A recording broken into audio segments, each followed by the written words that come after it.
only a game. Why you have to be mad? Astaroth. I love this guy. He's really probably my favorite character, my favorite hero in all of Hero Wars. I got him like most people do pretty quickly in the campaign, and he actually might be the reason why I kept playing this game after the first day. I just love the aesthetics of him so much. He reminds me of a Blizzard character, which I won't go into that for reasons. So this is what he looks like. He's got these flaming wings and this sickle. It turns out that Astaroth is actually an angel. It's pretty cool. He's God's son, and his bio talks about it a little bit. His eyes burn with infernal flame. Rejected by God, this angel was filled with rage. His only goal is to burn this world to ashes. So Astaroth he's just so cool. He's dripping with vengeance. So he's got 3 skins. The barbarian skin is by far the best skin aside from his main stats skin. This is the skin that allows him to actually be decent main tank. Until he got this skin, it wasn't really possible for him to stay upright for very long. He just died too quickly. The magic attack skin, which is probably the cooler looking of the skin, and at least in my opinion, it's really good to boost his abilities. And I haven't unlocked it yet. I need to get it, but the armor is what allows him to stay alive longer. So all of his abilities, all of his skills, they rely on magic attack. So all of these damage and everything, resurrection, etc. It's based on his magic attack. So having this skin, I'll unlock this pretty quick. I'm saving up for it, but I really like Astaroth. I'm dumping all of my money into his glyphs, and he's got magic attack, armor, health, and magic defense. I capped out his magic attack as quickly as I could, and then I'm following it up with armor. The reason for it is, again, with the skin, I felt like I could focus a little bit more on his magic attack in the glyphs, but eventually I'll cap everything. I'll cap everything on Astaroth before I cap anything else. Gift of the Elements, I've really dumped a lot of money into this, 21 out of 30. It's just getting really, really expensive to invest more sparks into this guy.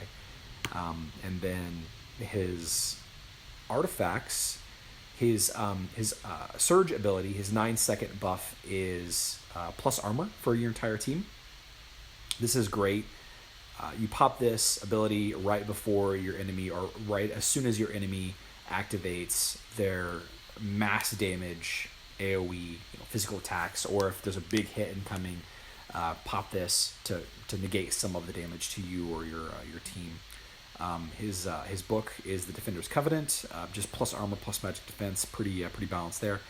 And his ring is, of course, a bonus to strength. And again, I dump as much as I can into this guy, into the artifacts before I do anything else. Something that I really like about this guy is that you can get his soul stones just by doing some of the campaign missions, which I make sure to do those first every day. I really want to level this guy up to cap first. He's probably going to be my first guy. I really hope that the developers don't nerf this guy in the future. It would really suck. But so that's a little bit about the character selection screen. I want to talk a little bit about his backstory. If you'll permit me to tag over here. So Nextersglobal and the developers, they put out this biography, this lore entry, which I'll add to the description. I'll add a link to the description below. But basically, it goes over how he became this fiery angel of vengeance.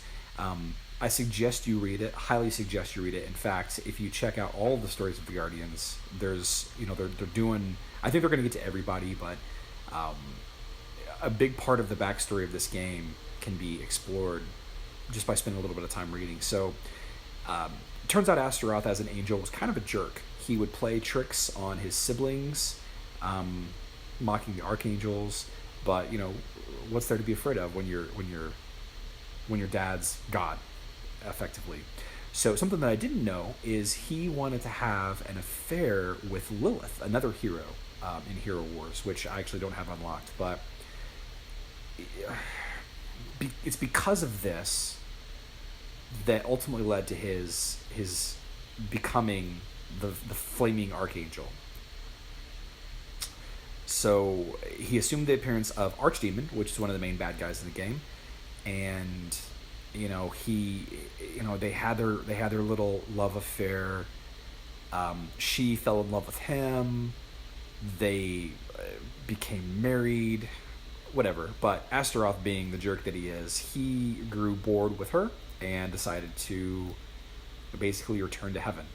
Kind of interesting there, but I guess that's what guys do sometimes, which is it's kind of unfortunate. But once he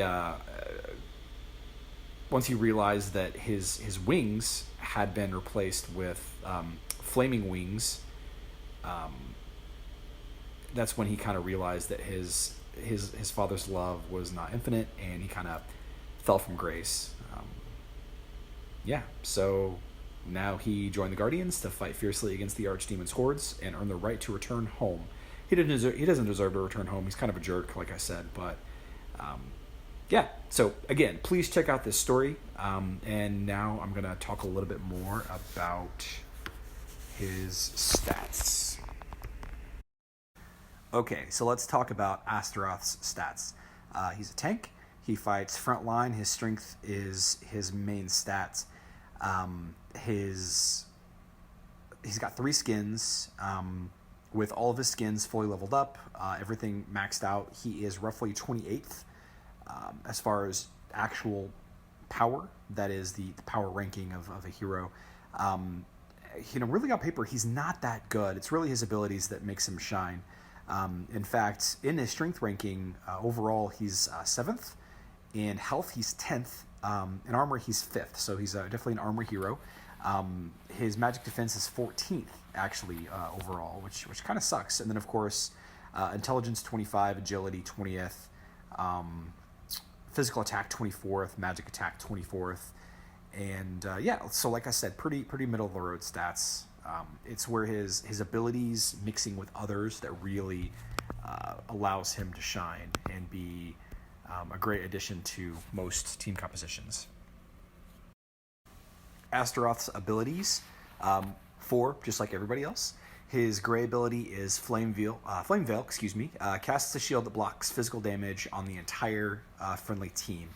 The shield blocks damage based on magic attack, so boosting his magic attack is obviously helpful, as this is one of his primary tank skills. His green ability is Devastation. Astaroth spews a flare of hellfire, burning up some of the energy accumulated by the furthest enemy. So this skill allows him to be great against backline healers or mages. He doesn't do as well as, say, Jorgen in energy management, but this is definitely helpful. His blue ability is Demon's Allegiance. It's a passive skill. Astaroth maintains a connection with the ally who has the least health and takes on part of the physical damage inflicted against that ally. So if you have somebody that takes some splash damage, or maybe you have Luther that jumps into the fray, or if there's a Jorgen on the opposing team that's directing all the damage back to your backline, then Astaroth is great to kind of siphon off some of that damage. And this is one of the big reasons why he's actually a pretty solid tank now. Very handy to have in some compositions. But it's his purple ability, Last Word, or Violet, whatever, Last Word, that really allows him to shine in some team compositions. This is it's a once per battle resurrect. It either resurrects himself or a fallen ally, and the health that they return back with is based on his magic attack. But what this allows you to do is to have a really squishy mage or physical damage dealer on your team, one that would normally just fall over with a cool breeze, and this gives them time to really ramp up the damage.